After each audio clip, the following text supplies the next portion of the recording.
मंगलमय मंगलकरण वीतराग विज्ञान नमो ताहि जाते भई अरहंतादिमः जो विद्यादि सागर सुधी जो विद्यादि सागर सुधी गुरु है हितैषी शुद्धात्म में निरत नित्य हितोपदेशी वे पाप ग्रीष्म ऋतु में जल है सयाने पूजूंगे सतत केवल ज्ञान पाने पूजूंगे सतत केवल ज्ञान पाने। बोलिए भगवान महावीर स्वामी की, आचार्य कुंद कुंद स्वामी की, आचार्य गुरुवर विद्यासागर मुनि महाराज की।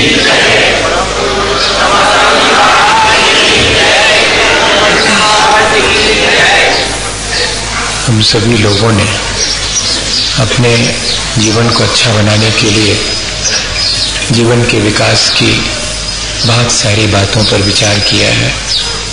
हम अपने जीवन में जो ऊंचाई एक साधक छू लेता है उतनी ऊंचाई तक नहीं पहुंच पाते हैं, तो हम सिर्फ उसकी भावना भाएं कि हम भी उस ऊंचाई तक पहुंचे जिस पर कि आचार्य उपाध्याय और साधुजन अपने जीवन को ले जाते हैं, और जितना उनके जैसे बनने की भावना रखते हुए हम कर सकें उतना हमें करना चाहिए। वो हमने पिछले दिनों शुरुआत की है। हमने अपनी बहुत सारी बाह्य क्रियाओं को और अपने अंतरंग के भावों को बदलने का प्रयास किया है। जानने के साथ साथ हमने अपने जीवन में उन सब चीजों का अनुभव करने के लिए एक प्रक्रिया भी शुरू की है। सुबह दोपहर शाम 2-2 घड़ी या जितना हमें समय मिलता है उतना समय हम बैठ करके विचार करें, देखें कि हमारा अपना स्वभाव क्या है, अपने आप के बारे में हम विचार करें। ऐसा करने से हमारे भीतर तमाम विषमताओं के बीच भी एक समता का भाव, साम्य भाव उत्पन्न होगा। होता भी है। जितनी देर हम इस तरह की प्रक्रिया से गुजरते हैं उतनी देर हमारे जीवन में सुख दुख, हर्ष विषाद, लाभ हानि, जय पराजय, शत्रु और मित्र, इन सब के बीच हमारे मन में समता का भाव आता ही है। वो लगातार बना रहे, इसके लिए हम इस अभ्यास को रोज रोज करें, जिससे हमारी क्षमता बढ़े। जितनी हमारी क्षमता बढ़ती चली जाती है उतना हमारे भीतर धैर्य, सहनशीलता, सहिष्णुता, प्राणी मात्र के प्रति मैत्री का भाव, ये सब चीजें बढ़ती हैं। हमारा क्रोध, हमारी कषायें, वो धीरे धीरे अपने आप शांत होती चली जाती हैं। यह अभ्यास, इसका नाम ही सामायिक है, जिस पर कि हम पिछले दिनों से लगातार विचार कर रहे हैं। कुछ बातें और सामायिक के बारे में हमें समझ लेनी चाहिए। हमारे यहाँ ध्यान और सामायिक, इन दोनों प्रक्रियाओं को श्रावक के लिए थोड़ा सा अलग ढंग से व्याख्यायित किया गया है। श्रावक के जीवन में ध्यान करने का अपना ढंग वो सामायिक के रूप में ही है। वास्तव में जो धर्म ध्यान और शुक्ल ध्यान है वह तो व्रत और उसमें भी विशेष रूप से महाव्रतों को धारण करने वाले के ही संभव होता है। एक गृहस्थ तो अधिकांश समय अपना आर्त ध्यान रौद्र ध्यान में ही व्यतीत करता है। जीवन में हमारे अनुकूल परिस्थितियां निर्मित होने पर हम विचार करते हैं कि ये कभी हमसे अलग ना हो जाए या कि हमारे विपरीत कोई स्थिति निर्मित होती है तो कब इससे मैं बचूं। शरीर में व्याधि हो जाने पर हम चिंतित बने रहते हैं कि कब दूर होगी। वर्तमान के भौतिक सुखों के बारे में निश्चिंतता नहीं आ पाती क्योंकि आगामी भौतिक सुखों की चिंता हमें चलती रहती है। गृहस्थी में इस तरह का चिंतन लगातार चलता रहता है। इतना ही नहीं, घर गृहस्थी में देखते हैं अपन कि हमारे अपने जीवन में जो गृहस्थ जीवन में अनुभव करते हैं कि दूसरे के दुख में भी कई बार हम हर्षित हो जाते हैं। दूसरे से झूठा व्यवहार करके झूठ बोल के भी आनंदित हो जाते हैं। चोरी करके भी हम कभी कभी आनंद मान लेते हैं। परिग्रह के ज्यादा संचित हो जाने पर भी हम आनंदित हो जाते हैं। ये जो प्रवृत्ति है ये हमारी अच्छी प्रवृत्ति नहीं है, ये हमें पतन की तरफ ले जाने वाली प्रवृत्ति है। ऐसा चिंतन जिसमें कि दूसरे को पीड़ा हो, झूठ बोल करके हम आनंदित हो, दूसरे के दुख में हम सुख महसूस करें, ऐसा चिंतन या दूसरे को कैसे मैं दुख पहुंचाऊं इस तरह का चिंतन, मैं कैसे झूठ बोलूं या कि मैं कैसे चोरी करूं, कैसे परिग्रह ज्यादा से ज्यादा संचित करूं क्योंकि मैं उस सब में आनंद मान रहा हूं। इसलिए इन सब प्रक्रियाओं में अपने मन को एंगेज करके रखना ये भी तो ध्यान ही है, ये रौद्र ध्यान कहलाता है। एक गृहस्थ के जीवन में चिंता और चिंता रूप जो रौद्र ध्यान है और इस तरह का भौतिक सुखों में आनंद रूप जो रौद्र ध्यान है वो निरंतर चलता रहता। उससे बचाने के लिए, धर्म ध्यान में लगाने के लिए एक ही प्रक्रिया दी है आचार्य भगवंतों ने कि थोड़ी देर सुबह दोपहर शाम 5 पापों से मुक्त होकर के तमाम विषमताओं के बीच में भी और समता भाव रखने का अभ्यास करना, इतना ही धर्म ध्यान पर्याप्त है। अपने किए गए दोषों का स्मरण करके उनके लिए आगे नहीं करूंगा इस तरह का भाव रखना और जो बेहतर हो सके उसको करने के लिए विचार करना, यही ध्यान पर्याप्त है। हम सोचते हैं कि अलती पलती मार के आंख मीच करके बैठ जाने का नाम है, नहीं, इतना ही नहीं है। हम 24 घंटे अच्छे परिणाम रख करके अपने ध्यान को धर्म ध्यान बना सकते हैं। ध्यान तो सब करते हैं भैया। भोजन बनाने वाली माँ भी इस बात का ध्यान रखती है कि रोटी की जगह हाथ आग में न चला जाए। रास्ते से चल करके यहाँ आने वाला भी ध्यान रखता है कि किसी अपवित्र वस्तु पर पैर न पड़ जाए, गड्ढे में पैर न पड़ जाए, किसी कांटे और कील पर पैर न पड़ जाए, इतना ध्यान तो उसे भी रहता है। हर काम हम ध्यान पूर्वक करते हैं। शुभ और अशुभ दोनों प्रकार के भाव हमारे अंदर निरंतर चलते रहते हैं। ऐसा ध्यान तो हम 24 घंटे करते हैं। उस ध्यान को हम कैसे एक दिशा दे सकें, यह सामायिक के दौरान अभ्यास किया जाता है। अशुभ मन वचन काय की क्रिया से निवृत्त होकर के जब हम शुभ मन वचन काय की क्रिया का अभ्यास करते हैं, वही ध्यान की प्रक्रिया है। सो सामायिक में हम सिर्फ उसका अभ्यास करते हैं, बाकी 24 घंटे उस अभ्यास का प्रतिफल हमारे जीवन में झलकना चाहिए। ऐसा नहीं कि हमने 10 मिनट को कोई प्रक्रिया दोहरा ली, उसके बाद उस प्रक्रिया के रिजल्ट्स हमारे जीवन में कुछ भी नहीं आए। नहीं, वो अभ्यास निरंतर होगा सामायिक का, तब हमारे अपने शेष जो 23 घंटे हैं उन सबको भी एक ठीक दिशा मिलेगी। हो सकता है कि फिर हम 24 घंटे भी दुकान पर बैठे हों, चाहे बाजार में खड़े हों, चाहे धर्म सभा में हो और चाहे अपने घर में हो, हम हर स्थिति में अपने परिणाम संभाल करके निरंतर धर्म ध्यान कर सकते हैं। खाते पीते आते जाते सब अवस्थाओं में, सोते जागते भी कोई चाहे तो धर्म ध्यान कर सकता है। अकेले एक स्थान पर बैठ करके जो हम सामायिक की प्रक्रिया करते हैं वो इतनी अधिक सामर्थ्यवान हमें बनाती है कि फिर हम हर परिस्थिति में भी समता भाव रख लेते हैं और वो समता भाव हमारे बने रहे। अहंकार और संक्लेश से, राग द्वेष से हम बच जावे भैया, वही ध्यान है। जितने क्षण हमारे राग द्वेष से बचने के हैं, जितने क्षण समता के हैं, वे सब सामायिक के क्षण हैं। वो सिर्फ एक जगह बैठ करके ही संपन्न हो ऐसा नहीं, रास्ते चलते भी अगर मेरी सबके प्रति समता है तो वो मेरा धर्म ध्यान चल रहा है। और चाहे हम धर्म सभा में बैठे हैं और वहां भी हो सकता है कि हम समता भाव न रख सकें, तो वहां भी हम धर्म ध्यान नहीं कर रहे होते हैं, वहां भी हम आर्त ध्यान में ही लीन हो जाते हैं या कि रौद्र ध्यान चलता रहता।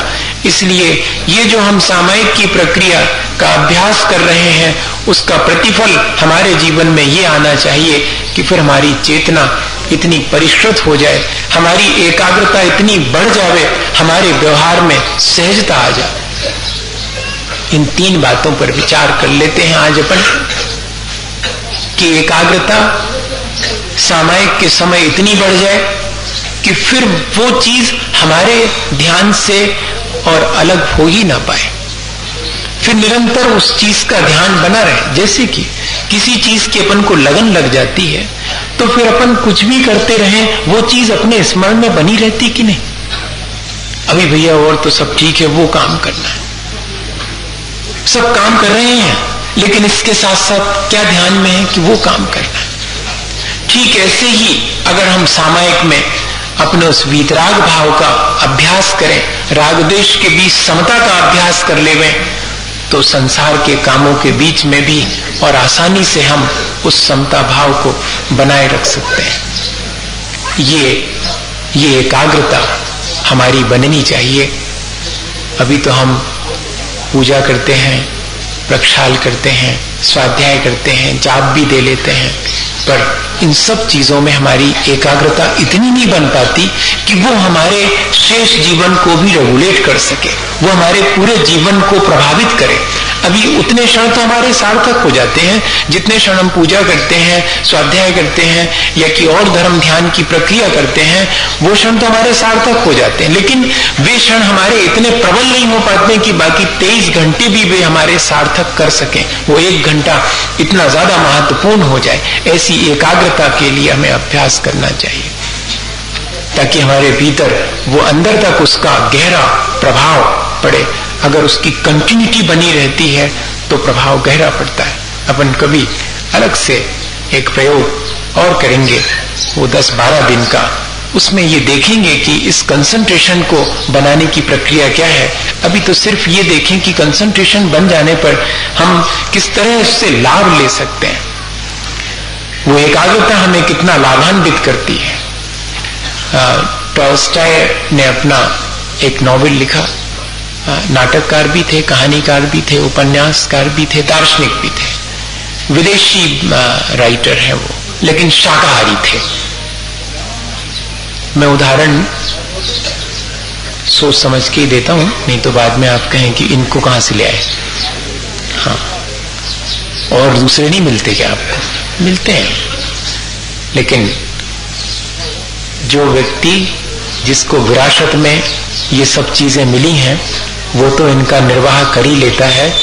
जिसको ऐसे थॉट्स विरासत में नहीं मिले वो भी इनको अगर फॉलो करता है तो उसमें ज्यादा शाबाशी है।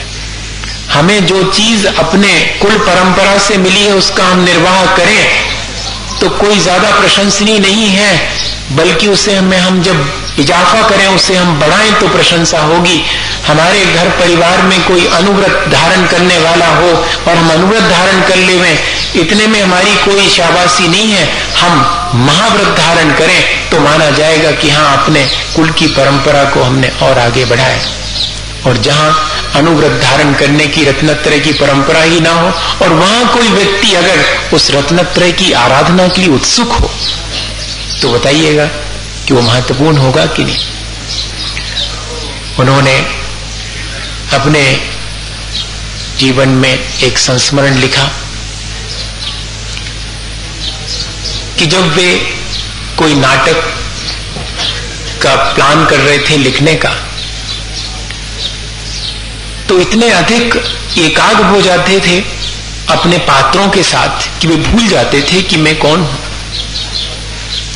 इतनी एकाग्रता, जैसे कि हमारी भी एकाग्रता है। हम भूल गए कि हम कौन हैं। हम तो अपने को मनुष्य, और मनुष्य में भी मैं इनका पिता, या कि मैं इनकी मां, या कि मैं इनका ये, या कि मैं एक लेमैन, या कि मैं एक ऑफिसर, ये याद रहता है अपने को।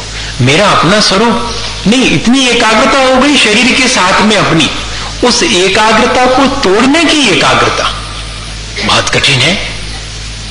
अपने आत्मस्वरूप में इतनी एकाग्रता हो जावे कि अभी तक मैंने जिसमें जो मेरा स्वरूप नहीं है उसमें अपनी एक मेकता मान रखी थी, वो टूट जावे। ये अभ्यास है सामायिक का, छोटा मोटा नहीं है। अकेले ऐसे हाथ पे हाथ रख के बैठ गए और माला फेर ली, हो गया, सामायिक हो गई। इतना तो अपन करते हैं, ये तो कोई छोड़ने की बात नहीं, करने की है। लेकिन इससे आगे बढ़ना, तब ये स्थिति निर्मित होगी। ऐसी एकाग्रता अपनी चेतना के साथ में बन सकेगी। वो अपने पात्रों के साथ एकमेक हो जाते थे। एक दिन उन्होंने लिखा कि मैं सीढ़ियां उतर रहा था लाइब्रेरी की, और सीढ़ियां इतनी चौड़ी थी कि 2 लोग आसानी से उतर सकते हैं। दोनों तरफ सीढ़ियों के दीवार नहीं थी, कोई रेलिंग भी नहीं थी, खुली सीढ़ियां थी। नीचे उतरते समय वे इतने अधिक एकाग्र थे अपने उस नाटक के पात्रों के साथ में कि उनसे बातचीत करते हुए मानो चले जा रहे हैं। उन्हें ये एहसास हुआ कि मैं जिसको अपने नाटक का नायक बना रहा हूं वो मेरे साथ चल रहा है, मैं उससे बात कर रहा हूं। और उतरते चले जा रहे हैं। अभी आधी सीढ़ियां ही उतरे थे कि उतने में नीचे से एक कोई व्यक्ति आता दिखा। तो उन्होंने सोचा कि अरे, सीढ़ियां तो 2 लोगों के ठीक ठीक गुजरने लायक हैं, हम 3 हो जाएंगे, तो फिर जरा खिसकना चाहिए मुझे। तो उन्होंने खिसकना शुरू किया और बाजू में, वो जैसे जैसे ऊपर आता जाता ये और बाजू में खिसकते जाते कि 3 लोगों को निकलने के लिए जगह कैसे मिलेगी। और इस खिसकने की प्रक्रिया में वे सीढ़ियों से नीचे गिर गए। नीचे गिरे तो वो व्यक्ति बड़े अचरज में, उसने इनको जाके उठाया, संभाला। क्या आप इतने बड़े दार्शनिक हैं और इतने बड़े राइटर हैं, और आखिर ये कैसे हुआ? हम तो नीचे से आ रहे थे, हमें पर्याप्त जगह थी निकलने की, आप बेकार में खिसकते चले गए। बोले वो तो आप समझ में आया मुझे। उस समय तो मुझे ये लग रहा था कि एक आप नीचे से आ रहे हैं और 2 हम यहाँ नीचे से ऊपर से नीचे उतर रहे हैं, तो 3 को जगह कम पड़ेगी। ये तो गिरने के बाद मेरी एकाग्रता टूटी, तब याद आया कि मैं तो एक ही था, मैं तो इस भ्रम में था कि हम 2 नीचे उतर रहे हैं। इतनी एकाग्रता सत सकती है क्या? है तो अपने अंदर एकाग्रता तो है। जिस काम में लग जाते हैं, दुकान में व्यक्ति सुबह से शाम तक लग जाता है तो भूल ही जाता है, भोजन तक भूल जाता है, टिफिन बना बनाया रखा रह जाता है कई बार लोगों का, इतना अधिक अपने व्यापार में मशगूल हो जाते हैं। इतनी एकाग्रता, फिर फुर्सत ही नहीं मिलती। ऐसे संसार के बहुत सारे काम हैं, एकाग्रता किसी को सिखाई नहीं जाती है। बस एकाग्रता किस दिशा में करनी है ये भर सीखना आवश्यक। हम तो अशुभ विचारों में निरंतर एकाग्र हैं, चिंतन चलता ही रहता। एक अंतर मुहूर्त तक अगर किसी बात में आप एंगेज हैं तो मानिए वो ध्यान हो गया। एक अंतर मुहूर्त 48 मिनट तक एक ही बात की प्लानिंग चल रही, किसी भी तरह की, शुभ हो या कि अशुभ हो।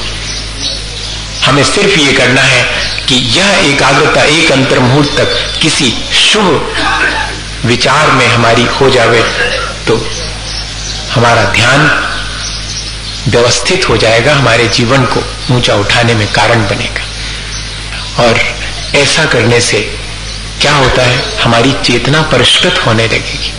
चेतना परिष्कृत होती, इसके मायने क्या है आप सोच सकते हैं?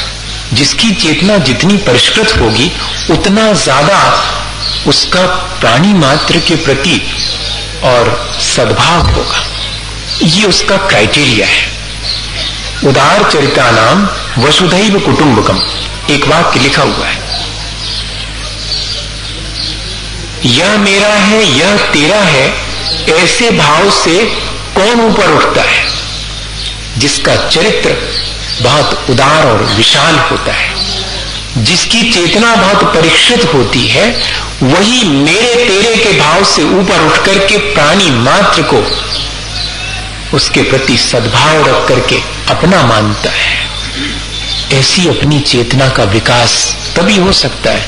पर देखते अपन ये है कि कितनी भी धार्मिक क्रियाएं अपन दोहरा लेते हैं, कितनी तो सामायिक हमने करी होंगी, लेकिन हमारी चेतना परिष्कृत क्यों नहीं हुई? होना चाहिए थी।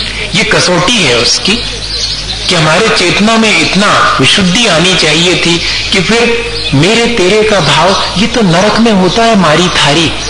हाँ, वास्तव में देखा जाए थोड़े संस्कार अपने उसके हैं, जब तक अपन मेरा तेरा करते रहेंगे, ये मेरा ये तेरा, ये जब जब अपने मन में आ जाए तो विचार कर रहे हैं कि क्या कर रहे हैं हम, ये तो नारकी जीव करता है, मैं तो मनुष्य हूं, चेतनावान हूं, और चेतना में भी विशेष चेतनावान हूं मैं।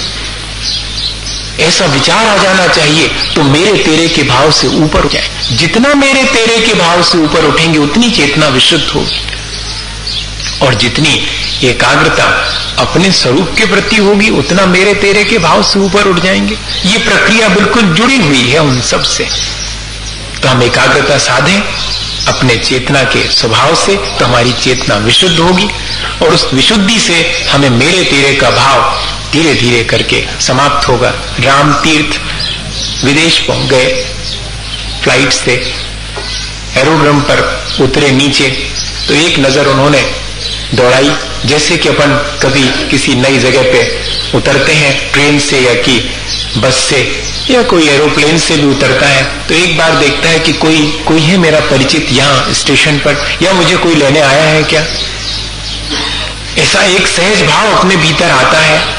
कोई परिचित मिल जाता तो पूछ लेते कहाँ कैसे जाना है, मिल जाता है तो बड़ी प्रसन्नता होती, नहीं तो फिर जैसा बनता है अपन करते।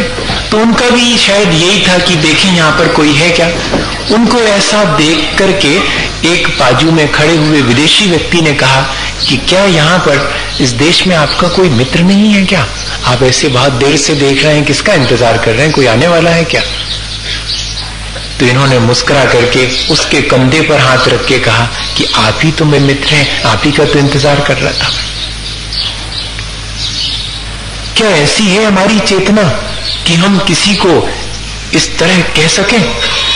ऐसा नहीं, हम तो चाहे जिसको ऐसा कह सकते हैं, लेकिन उतनी ही निर्मलता के साथ, उतनी ही चेतना की विशुद्धि के साथ ऐसा कह सकते हैं क्या? ये हमारे मन में आना चाहिए। प्राणी मात्र के प्रति हमारे मन में ऐसा भाव आने लगे सहज रूप से। विनोबा के मां के ऊपर एक जिम्मेदारी आई कि उनके पिता एक अनाथ बालक को ले आए, ये पढ़ेगा लिखेगा तो स्कूल में रहेगा भी, इसकी व्यवस्था कर दी है, भोजन तुम करवा दिया करे इसको। तो उसकी माँ रोज जो है, उनकी माँ विनोबा की उस अनाथ लड़के को भोजन के समय पर आने पर प्रेम से भोजन कराती थी, गरम गरम भोजन कराती थी। एक दिन विनोबा ने टोक दिया माँ को कि माँ, मैं तो तुम्हारा सगा बेटा हूं, तुम तो ये कहती हो कि सब में समान भाव रखना चाहिए, सब में भगवान है, फिर आपके व्यवहार में तो ये अंतर दिखाई पड़ता है। आप मुझे ठंडी भी परोस देती हैं कभी कभी भोजन सामग्री, और इसको तो आप गरम गरम ही खिलाती हमेशा, बढ़िया बढ़िया चीज। तो विनोबा की माँ ने क्या जवाब दिया कि बेटे, मैं कहती हूँ वो ठीक कहती हूँ तुमसे कि सबके भीतर एक जैसा ही भगवान है, लेकिन अभी इस अतिथि के भीतर मुझे भगवान दिखाई देता है, तेरे भीतर तो मुझे अभी अपना मेरा बेटा दिखाई पड़ता। जिस दिन मैं तेरे भीतर भी वो देखूंगी तो तुझे भी गरम गरम खिलाऊंगी, अभी तो बेटा दिखाई पड़ता है। ये अपने साथ भी है। इतनी अधिक हमारी अपने पराये की प्रवृत्ति हो गई है कि हमें सहज रूप से नहीं दिखाई पड़ता, हमें सब में कि यह भी मेरा ही अपना है, नहीं ये तो कोई और है, ये मेरा अपना है। दिन भर हम करते क्या है अगर विचार करें तो, गौर से विचार करें। मैं भी अभी उससे ऊपर नहीं उठ पाया हूं, ऐसा मत समझना कि मैं ऊपर उठ गया हूं। हम सबके भीतर, क्योंकि इतना गहरा संस्कार, इस संस्कार को तोड़ना आसान नहीं है, लेकिन धीरे धीरे हम एरिया बढ़ा सकते हैं। हमारे पराये का एरिया घटता चला जाए और प्राणी मात्र के कल्याण के प्रति हमारे मन में सद्भाव आता चला जाए, बढ़ता चला जाए, ये तो भी हमारे जीवन में चेतना का परिष्कार हो सकता है। क्योंकि जैसी चेतना मेरे भीतर है वैसी ही सबके भीतर है, तब फिर सबको कल्याण करना चाहिए। सबके कल्याण में मैं निमित्त बनूं, सबके प्रति सद्भाव ही रखूं। ऐसा चेतना का परिष्कार हम चाहें तो कर सकते, और व्यवहार में हमारे बहुत सहजता आ सकती है। सहज व्यवहार के मायने भी यही है और ज्यादा कुछ नहीं है। व्यवहार की सहजता के मायने यही है कि मैं सबके साथ अच्छा व्यवहार करता हूं, सहज व्यवहार करता हूं, किसी के साथ भी मैं और बुरा व्यवहार नहीं करता हूं। ऐसा अपन देखें दिन भर में, क्या एक आध दिन ऐसा कर पाते हैं? नियम तो लेते हैं अपन और दूसरे प्रकार का, ये नियम भी रहना चाहिए कि आज मैं सबके प्रति सद्भाव रखूंगा, किसी के प्रति भी अपना मन खट्टा नहीं करूंगा, कड़वा नहीं करूंगा। आज सबसे बहुत अच्छे से बोलूंगा, और अगर नहीं बोल पाऊंगा अच्छे से तो नहीं बोलूंगा, चुप ही रह जाऊंगा। हमारे एक उनको इम्प्रेशन बहुत पुराना है, 1968 में, और एक शुल्लक दया सागर जी आए थे। उन्होंने एक बहुत शांत उनका स्वभाव था। वो जैन नहीं थे, पर उन्होंने अपना कैलकुलेशन कर लिया था कि मेरी आयु बहुत थोड़ी रह गई, मुझे अपना कल्याण करना चाहिए। और उन्होंने, मुझे मुनि महाराज का नाम याद नहीं, किनसे दीक्षा ली थी, क्षुल्लक दीक्षा ले ली थी, और एमए इंग्लिश में किया था उन्होंने, और सर्विस छोड़ के आ गए थे वो बैंक की। और फिर थोड़े ही समय रहे वो क्षुल्लक, 1971 में तो उनका और समाधि हो गई। वो मैंने उनका देखा, एक भजन, मुट्ठी को बांधे आया था मैं हाथ पसारे जाऊंगा, वो छपा, और फिर वो सबको दिया करते थे जो भी उनसे मांगता था। तो मैंने मांगा उनसे, बहुत मैं छोटा था उस समय, 10-12 साल का हूंगा। तो मैंने कहा कि आप इस पे अपना नाम लिख के दें। तो उन्होंने कहा अच्छा। तो क्या लिखा था उन्होंने? सत्य के लिए हाँ, असत्य के लिए ना, प्रेम से बोलने के लिए हाँ, घृणा से बोलने के लिए ना, और अपना नीचे नाम। वो मुझे आज भी याद है। क्या हम ऐसा नहीं कर सकते एक दिन में? हमारे व्यवहार में इतनी सहजता नहीं आ पाती?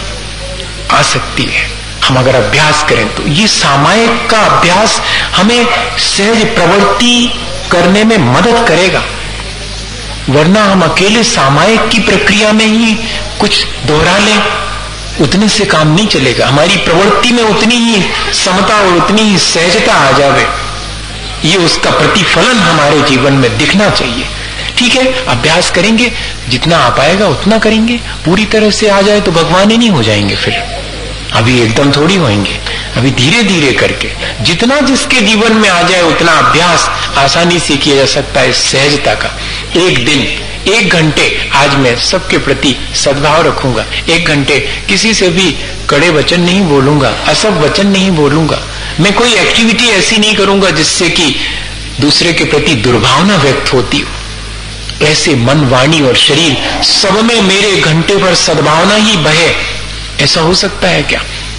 हो सकता अभ्यास से। तो ये सहज प्रवृत्ति कहलाती।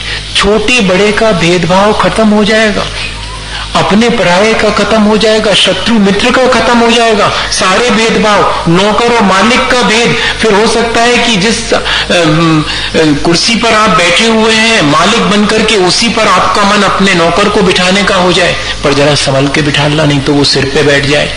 दोनों चीज, नहीं तो आपको मैं ऐसी चीज बता दूं और आप कहोगी और उपद्रव करवा दिया आपने। हाँ, आज के समय में अच्छी अंडरस्टैंडिंग होगी तो जिसको हम जरा ऊंचा उठाएंगे वो और हमारे चरणों में झुकेगा, ऐसे व्यक्ति को ऊंचे उठाना।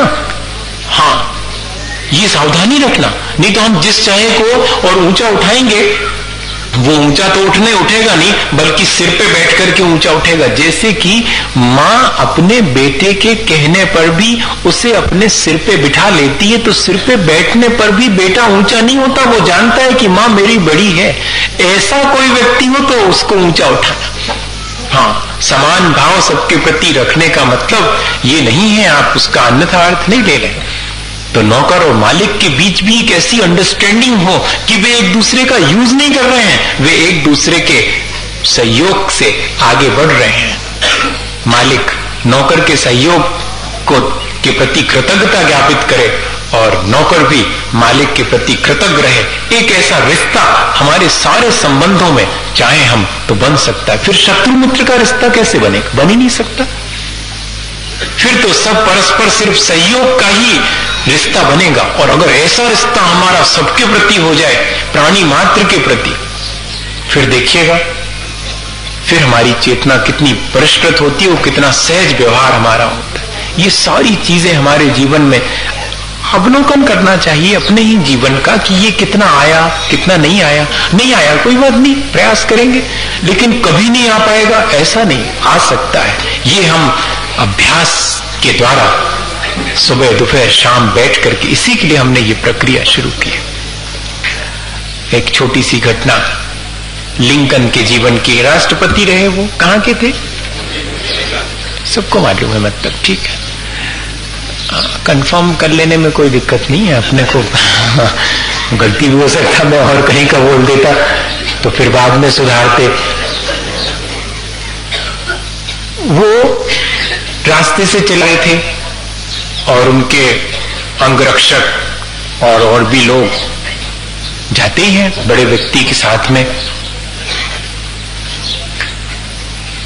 किसी के साथ में बहुत सारे लोग हो जाने से कोई बड़ा हो जाता है ऐसा नहीं, कोई बहुत बड़ा हो तो उसके साथ में बहुत लोग होते हैं ऐसा लगाना नहीं, तो फिर डाकू के साथ भी बहुत सारे लोग रहते हैं, वो बड़ा नहीं हो जाता। किसी के बहुत सारे लोगों के साथ, बहुत सारे लोग आपके साथ में, इसलिए आप बड़े हो गए नहीं, आप बड़े हैं तो हो सकता है आपके साथ बहुत सारे लोग। अब देखा कि एक सामने से सामान्य सा व्यक्ति चला रहा है, नागरिक होगा वो, उसने राष्ट्रपति को देख करके उन्हें जो भी प्रणाम की प्रक्रिया थी कि हेड उतार करके माथा झुकाएंगे, वो प्रक्रिया की। तो जैसे ही उसने प्रणाम किया तो राष्ट्रपति लिंकन ने भी अपना हेड उतारा और उसको प्रणाम किया। अरे बाकी लोगों ने कहा कि अरे ऐसे कैसे? अब राष्ट्रपति को भी समझाने लगे, वो जो अभी साथ में थे। होता है इस तरह, बहुत देखने में आता है कि आपको ऐसा नहीं करना चाहिए था, आप राष्ट्रपति हैं, हम आपके साथ इसीलिए हैं और आप हमारी तरफ तो जरा ध्यान रखो, आप भी ऐसा करोगे तो हमें कौन पूछेगा? हाँ, ऐसा आ गया उनके मन में।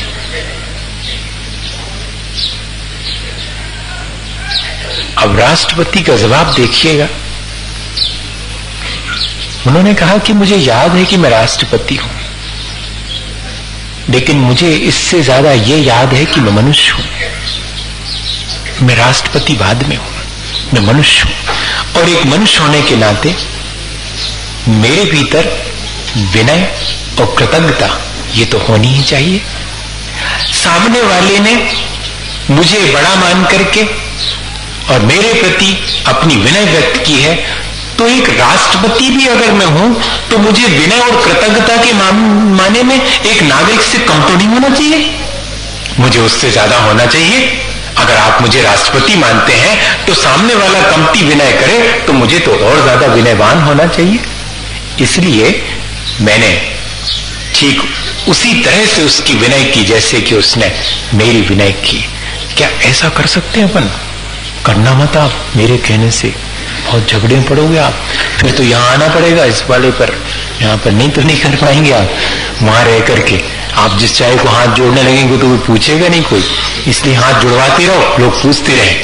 यही ना अभी तक तो यही सीखा है अपन ने कि अपना टेरर क्रिएट करके हाथ जुड़वाते रहो। नहीं, अपने प्यार से आप दूसरे से हाथ जुड़वा सकते हैं। आप सबके प्रति सद्भाव रख करके, सहज व्यवहार रख करके भी आप सबसे विनय पा सकते हैं। सबकी विनय करके, दूसरे की विनय करने से कोई छोटा नहीं होता, दूसरे को अपने समान मानने से कोई छोटा नहीं होता, बल्कि जो दूसरे को अपने समान मानता है वो बड़ा ही हो जाता है। ये विचार है। इस विचार को हम अपने जीवन में चाहें तो घटित करके भी देख सकते हैं। आचार्य भगवंतों ने तो बहुत स्पष्ट लिखा है कि उच्चैर गोत्रम प्रणते भोगोदानात् उपासनात् पूजा भक्ति सुंदर रूपम स्तवनात् कीर्ति तपो निधिषु। जितना जितना झुकते हैं उतने उतने हम ऊंचे उठते चले जाते हैं, जितना जितना छोड़ते हैं उतना उतना हम पाते चले जाते हैं, जितनी जितनी श्रद्धा हम रखते हैं उतनी सुंदरता आत्मा की होती चली जाती है। और इतना ही नहीं, जितनी दूसरे की प्रशंसा करते हैं उतनी यश और ख्याति हमारी बढ़ती चली जाती। बताइए आप, बड़ा कंट्राडिक्टी लगता है, बड़ा विरोधाभास लगता है कि झुके और ऊंचे हो गए, दिख रहा है सामने के नीचे हो गए। नहीं, ऐसा नहीं है। बाहर में भले ही नीचा हो जाता हो जो झुकने वाला, लेकिन हरिवंश राय बच्चन ने लिखा, मैं आपको वो सुनाऊं और बस पूरी बात हो जाए। 2 लाइनें हैं उनकी कि जो आपसे झुककर मिला होगा, जो आपसे झुककर मिला होगा, मानिए वो आपसे बड़ा रहा होगा। देखिए आप, अगर लंबाई में बड़ा है तो मिलने के लिए झुक करके मिलना पड़ेगा, और वास्तव में जो चेतना में बड़ा होगा वो झुक करके ही मिलेगा। ये भी उसके पीछे भाव है।